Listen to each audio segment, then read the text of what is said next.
Maine's Republican Party meets this weekend for its state convention at a time when Democrats still control the Blaine House and both chambers of the legislature. If the GOP is going to change things, it must convince more people to come into the tent. So where are those people?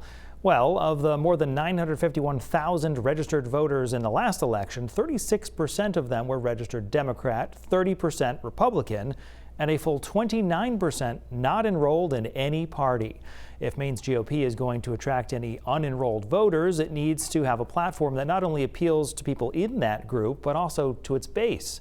News Center Maine's Caroline LaCour was at day one of the convention in Augusta. Hundreds of Republican delegates made their way to the Augusta Civic Center Friday to determine which candidates will best represent Maine in upcoming elections. God bless the state of Maine, God bless the Maine Republican Party, and God bless you. As the June primaries approach, deciding which candidates have the best chance with Maine voters is front of mind for state Republicans.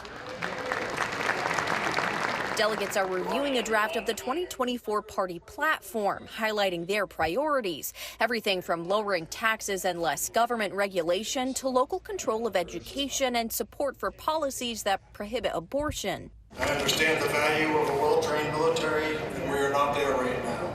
Military readiness is a priority for some candidates like Ronald Russell, running against Andrew Piantadosi to challenge Democratic Congresswoman Shelley Pingree in the 1st District. Russell says his experience serving in the military informs his desire to rework defense funding, along with other goals like reducing the national debt. Coupled with a firm understanding of how government can help or hurt small business is another benefit that I will bring to the equation when you elect me to the United States Congress. Other Republican leaders take the stage, lending their support to candidates like Maine House member Mike Sobolewski, now hoping to be the GOP challenger to Congressman Jared Golden in the 2nd District. I'll defend our Constitution. That's why I'm running for Congress. I want to make a difference.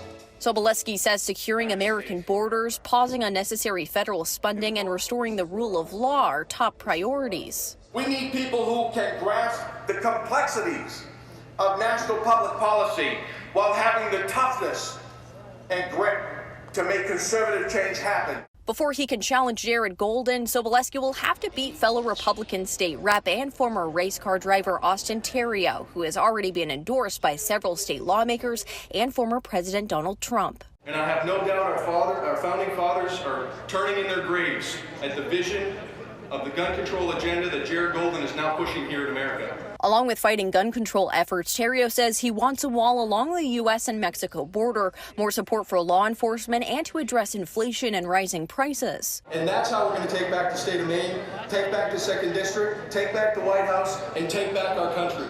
This year's Republican convention will continue for a 2nd day on Saturday. In Augusta, Caroline LaCour, News Center, Maine. The Democratic Party will hold its 2024 state convention on May 31st in Bangor.